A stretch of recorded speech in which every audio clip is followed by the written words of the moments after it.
Imagine viver em um país onde durante 2 décadas dezenas de assassinos em série estivessem agindo ao mesmo tempo. Homens aparentemente comuns, alguns eram estudantes, outros trabalhavam em escritório, outros tinham família, vizinhos que jamais mais desconfiariam de nada, tá? Mas quando a noite chegava, levavam vidas completamente diferentes. Entre as décadas de 1970 e 80, os Estados Unidos viveram aquilo que muitos criminologistas chamam de era de ouro dos serial killers. Foi nesse período que alguns dos criminosos mais infames da história chegaram à notoriedade, transformando os assassinatos em manchetes nacionais, espalhando mesmo por todo o país. Mas por que isso intriga historiadores, cronologistas e público até hoje? Por que será que eles surgiram nos Estados Unidos? Será que os americanos eram mais violentos que o resto do mundo? Ou será que existe uma explicação mais complexa por trás disso?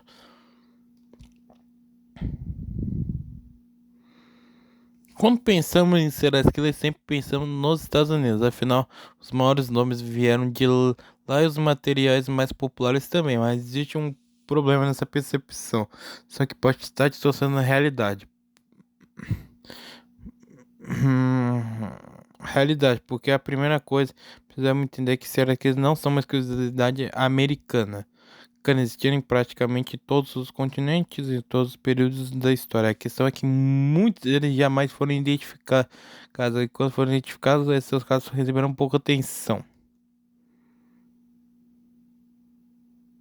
Outro fator importante foi o pioneirismo americano na investigação criminal. Durante as décadas de 70 e 80, os Estados Unidos começaram a desenvolver técnicas que hoje são parecem normais, mas eram revolucionárias para a época. Investigadores passaram a estudar padrões de comportamento, motivações psicológicas, perfis criminais e conexões entre crimes aparentemente isolados. Foi justamente nesse período que surgiu o conceito moderno de serial killer, como conhecemos hoje. Antes disso, muitos assassinos eram repetitivos, eram tratados como criminosos comuns, não sem uma categoria específica, sem estudos aprofundados, sem uma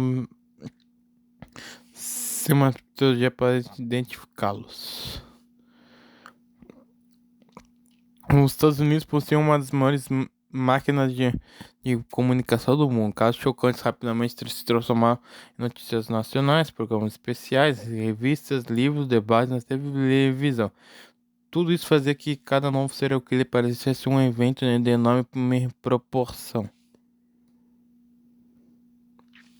Enquanto isso, os casos semelhantes de outros países muitas vezes permaneciam restritos a locais ou sequer chegavam ao conhecimento internacional. Por isso, antes de perguntar por que os Estados Unidos tiveram tantos serial killers, precisamos que talvez outra pergunta: será que se realmente tiveram mais assassinos em série, ou será que eles simplesmente foram o primeiro país a documentá-los ou estudá-los? Para entender a explosão de serial killers na década de 70 e 80, precisamos voltar no tempo. Então, porque, porque alguma. Precisamente na Segunda Guerra Mundial, porque alguma das sementes da história pode estar sendo plantadas ali. Em 1945, a guerra acabou, milhões de soldados americanos voltaram para suas casas. Para muitos, era o início de uma nova vida, para outros, a guerra nunca terminou de verdade. Hoje temos inúmeros veteranos carregados de traumas psicológicos profundos, ansiedade, depressão, pesadelos constantes, problemas emocionais que naquela época raramente eram compreendidos ou tratados. O termo transtornos de estresse pós-traumático sequer era amplamente utilizados, muito simplesmente eram orientados a seguir em frente se quer o que haviam vivido, então. E nem todos conseguiam. Mas por trás da fachada perfeita, existia um problema como violência, alcoolismo, traumas familiares, pais mente ausente, problemas psicológicos escondidos dentro de casa. Muitas famílias enfrentaram dificuldades que eram mantidas em silêncio. Na época, falar sobre saúde mental era um tabu para grande parte da sociedade. Muitos criminologistas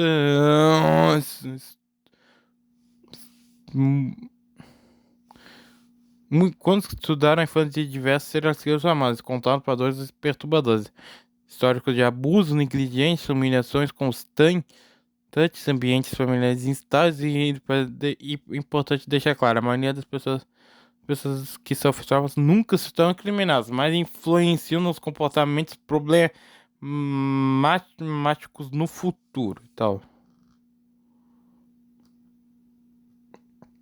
Mas também tem outro detalhe importante, a geração nascida nos anos 40 e 60 cresceu em um mundo dominado pelo medo da guerra nuclear, medo da União Soviética, medo de um conflito capaz de destruir o planeta inteiro. Ter a época de Guerra Fria.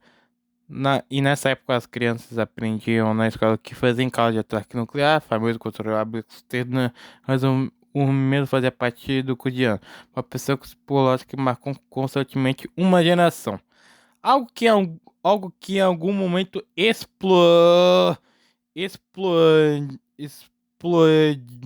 de um forte e muito forte nos anos 60. Nos anos 60, onde foi, onde foi um completo oposto dos anos 50, que é onde onde os anos 60 50 procuravam estabilidade, os anos 60 foram marcados por transformações sociais, onde diversas pessoas sentiram que não estavam vivendo em um país completamente diferente. A Guerra do Vietnã dividia a sociedade americana, milhares de jovens eram enviados para um conflito que cada vez ficava mais impopular nas universidades, protestos se multiplicavam, nas ruas manifestantes questionavam autoridades, tradições e valores que durante décadas pareciam intocáveis, casos, casos ao mesmo tempo movimentações pelos direitos civis e igualdade racial, feminismo ganhava força, novas discussões sobre liberdade individual surgiam em todo o país. Sociedade. Foi nesse contexto que surgiu a contracultura hippie. Milhares de jovens americanos passaram a respeitar estilos de vida considerados tradicionais de vida em busca de novas experiências, transformando exatamente popular. Mochila nas costas, caronas em estradas, festivais de música, comunidades alternativas. Para muitos, uma busca por liberdade, mas para alguns criminosos era a interpretação perfeita para uma oportunidade. Hoje parece estranho imaginar, mas durante os anos 70 60 e 70 era comum pagar caranta desconhecida, precisa, pessoas atravessavam os estados inteiros sem entrar em casa, sem, que tinha muitos já viajavam sozinhos, sem com nenhuma forma rápida de avisar familiares onde estavam, e às vezes demorava dias até semanas para perceber que uma pessoa realmente havia desaparecido. Os Estados Unidos possuíam uma vantagem de logística gigantesca, milhares de quilômetros longos de rodovias conectando praticamente todo o país.